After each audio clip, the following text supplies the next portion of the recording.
오늘은 마닐라에서 인천으로 오는 비행기 안에서 읽었던 1942년에 태어난 김원일 작가의 단편소설 마음의 감옥에 대해 생각해 보겠습니다. 어느 가족이 6.25 전쟁 통해 목사였던 아버지를 잃고 38선 이남으로 이주해온 어머니가 대구에서 3남매를 키우는데 첫째 아들은 4.19 혁명 당시 시위에 적극적으로 가담했으나 사회에 나와서는 진보도 보수도 아닌 회색 중산층 지식인이 되어 서울 강남에서 살고 있고, 막내 형구는 시국사범으로 몰아붙이면 사람 목숨 하나야 짐승쯤으로 아는 세상이었던 박정희와 전두환 독재정권 시기에 억압과 가난으로부터 민중을 해방시키겠다며 대구에서 노동가로, 노동야학교사로, 빈민운동가로 살다 2번의 감옥 생활을 하였고, 어머니는 막내를 구해내겠다며 머리와 어깨띠를 두르고 민가회 모임에도 부지런히 나다니는 열성을 보입니다. 그런데 1990년 봄 대구 비산동 달동네 재개발지 철거 과정에서 철거반원과 주민 사이에 막내 아들이 뛰어들었다가 또 잡혀갔습니다. 이 소설은 그 막내 아들 박현구의 이야기입니다.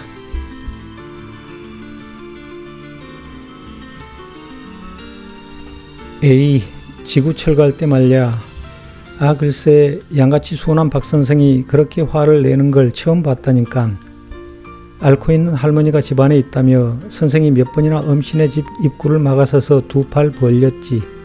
1시간만 여유를 달라고 말일세. 그런데 그 무지막지한 철거반원들한테 박선생 호수가 먹혀들 리 있겠어.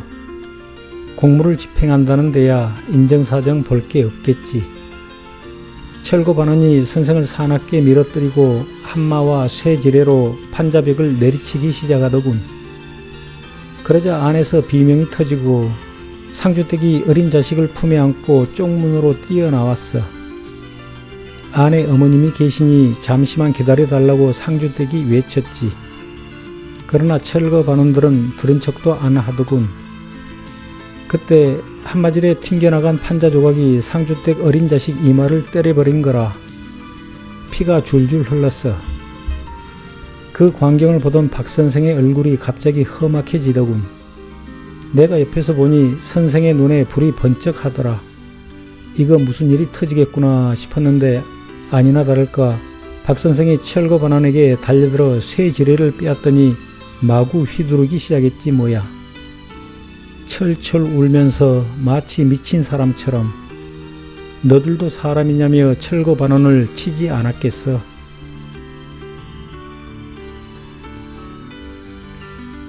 원목사 그 양반도 현장에 있었는데 박선생이 구속되고 난 뒤 그때 그 장면을 두고 묘한 말을 하되 뭐라더라.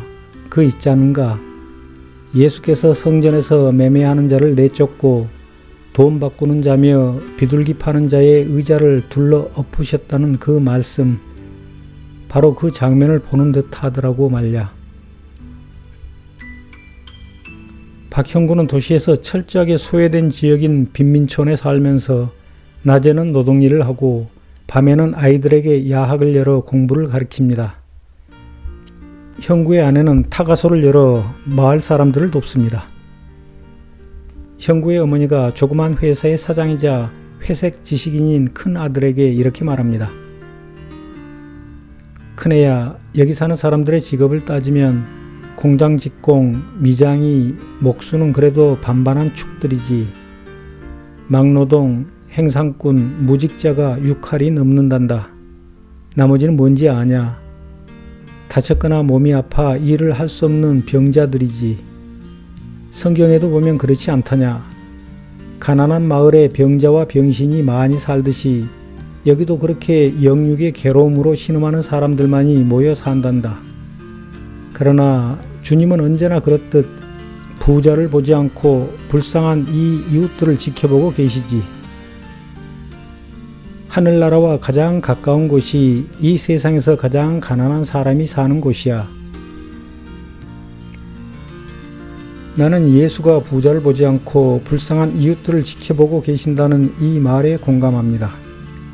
그래서 어느 부자의 병이 나았다거나 어느 부자가 승진했다거나 정치인으로 당선되었다거나 사업이 크게 성공했다는 소문을 들으면 주님은 부자들을 지켜보지 않고 부자들의 기도를 듣지 아니하기 때문에 악마가 그 부자들을 도와 병이 낫고 승진하고 당선되고 사업이 성공했다고 생각합니다. 부자들의 기도는 악마가 들으니까요. 가난하고 소외된 사람들은 예수의 친구, 부자들은 악마의 친구. 나는 그렇게 생각합니다. 어머니와 큰아들이 대구로 내려가 빈민촌에 있는 막내의 집을 찾아갑니다. 막내는 감옥에 수감되었다가 병이 생겨 병원에서 치료받아야 할 처지에 놓여 있고 막내의 아내는 타가소에서 일하느라 집에는 아무도 없습니다. 어머니가 방문을 벌컥 열었다. 컴컴한 방 안에는 낡은 서랍장 하나, 가방이 3개, 서랍장 위에 이불이 얹혀 있었다. 그리고 앉은 병이 책상이 고작이었다. 그 방에서 그래도 값이 될 만한 물건은 방 구석에 켜켜로 쌓인 책더미였다. 살림살이래야 리어커 하나로 실어내면 족할 분량이었다. 그나마 나머지 발줌한 공간은 어른 셋이 누우면 꽉 찰 크기였다. 형군에는 이렇게 산단다. 그 애가 자청하여 이렇게 사는데 뭘 도와주랴. 수경이가 텔레비전이라도 한 대 사줄까 했으나 형구 말이 그걸 볼 시간조차 없다며 거절했단다. 가진 것이 없을수록 마음이 홀가분하다니 그 애야말로 이 세상 사람이 아니지. 타가소만 해도 그렇지 온갖 병균과 악취가 진동하는 빈민촌에 그 부모가 어디 애들 간수인들 제대로 하겠냐. 밥벌이로 모두 일터에 나가면 그 애들을 받아 씻기고 먹이고 글 가르치고 병원에 데려가고 어디 동수 엄마 즉 막내처가 그 일뿐이냐. 타가소를 중심 삼아 빈민촌 부녀운동도 하고 있지 않냐. 취업 상담에서부터 사글세 반값 문제까지 저렇게 발벗고 나서서 뛰니 내가 보아도 대레사든가 그 수녀가 따로 없어. 형은 언젠가 어머니 앞에서 아우 형구가 했던 말을 떠올립니다. 우리 사회도 이제 어느 정도 성장의 초입에 들어갔으니 350만 정도로 추산되는 소외계층인 빈민층에다 따뜻한 눈길을 돌려야 해요. 이 시점에서는 성장이나 수출이 더 급한 게 아니라 분배의 정의부터 제 궤도에 올려놓아야 한다는 말입니다. 그러자면 사회주의와 자본주의가 만나는 꼭지점이 있을 겁니다. 그러자 어머니가 말참견을 합니다. 얘야 그만하거라. 흥분하면 몸에 좋지 않으니 그만큼 해둬. 내가 하는 그런 말도 2000년 전의 말씀이신 성경에 이미 다 기록되어 있지 않더냐. 노동자들은 그래도 좋은 세상을 만나 조합을 만들어 공동투쟁이라도 하는데 일용직이 대부분인 빈민들이야말로 일정한 봉급을 받나요? 조합을 만들 수가 있나요? 거기에다 빈민들의 가족 구성을 보면 결손 가정에 한두 명씩 병자나 노약자가 꼭 끼어있게 마련이거든요. 정박아나 지체 부자와 그 외 심신장애아도 빈민층에 집중되어 있습니다. 이제 나는 평생 그들을 위해 살기로 했어요. 형구가 나에게 했던 말처럼 그의 그 가난한 자를 위한 사랑의 실천 운동이야말로 하나님이 누구보다도 귀히 여기고 있을 것임에 틀림없었다. 한마디로 그는 소명을 받은 자였다. 나는 또 이 말에 공감합니다. 재산을 가난한 이웃과 나누어 이 소설의 주인공 형구처럼 이웃과 똑같이 가난하게 살면서 가난한 이웃을 위해 사는 사람만이 진정으로 예수를 믿고 소명을 받은 사람이라고 할 수 있습니다.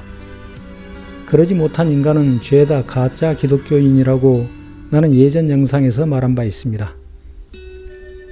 소설에서 박형구는 암세포가 온몸에 퍼져 시한부 인생 판정을 받고 혼수 상태에 빠집니다. 병원 앞에서는 빈민촌 마을 사람들이 농성을 하고 경찰들이 그를 막아섭니다. 양심수 박형구 선생을 즉각 석방하라. 운명 직전에 있는 박형구 선생을 당장 석방하라. 빈민장으로 장례를 치를 수 있게 귀가 조치를 허가하라. 농성패의 앞쪽은 젊은이들이 자리하고 있었는데 그들이 돌연 양팔을 옆 사람의 목 뒤를 눌러 어깨 격기를 시작하였다. 곧이어 농성패가 모두 어깨를 겹고 거대한 물결을 이루어 앞을 막고 있는 전투경찰대원의 두꺼운 벽을 뚫을 듯 움직이기 시작하였다. 해산하지 않으면 연행한다. 곧이어 양쪽 진영에 최루탄과 화염병이 날아듭니다. 모두 연행해. 확성기를 통해 경찰 간부의 명령이 떨어졌다. 전투경찰대원이 농성패 속으로 우르르 밀려들어 마구잡이 연행이 시작되었다. 고함과 비명소리로 넓은 뜰은 한순간에 수라장을 이루었다. 그때였다. 뒤쪽 창문으로 강목을 든 젊은이가 병실 안으로 뛰어들었다. 한 명이 아니고 너댓 명이었다. 파랗게 질린 간수 홍은 입을 번긋 벌린 채 항복이나 한 듯 두 손을 높이 들고 떨었다. 사모님 갑시다. 어서 나서요. 병원 후문에 봉고를 대기시켜 놓았어요. 작업복 차림의 젊은이가 동수 엄마에게 외쳤다.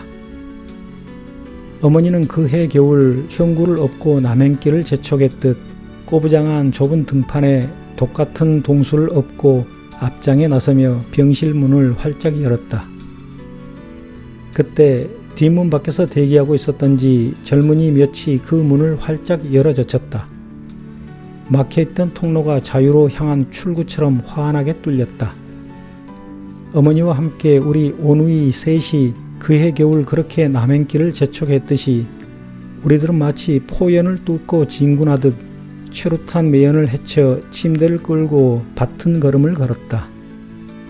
그제야 4.19 그날 우리 모두 어깨를 겹고 경무대를 향해 내닫던 그 벅찬 흥분이 되살아남을 나는 가슴 뿌듯이 느낄 수 있었다. 이렇게 소설은 끝이 납니다. 요사이 나는 내 주위에 천박한 젊은 애새끼들에게 가르침을 뱉고 있습니다. 양고기 머리를 걸어두고 개고기를 팔았다며 전 국민을 상대로 사기를 쳤다고 고백하고서도 진솔한 반성은커녕 방송에 나와 뻔뻔스러운 낯가죽을 들이대는 어느 천박한 젊은 애새끼. 그따위 애새끼에게 환호하는 천박한 젊은 애새끼들에게 나는 침을 뱉고 있습니다.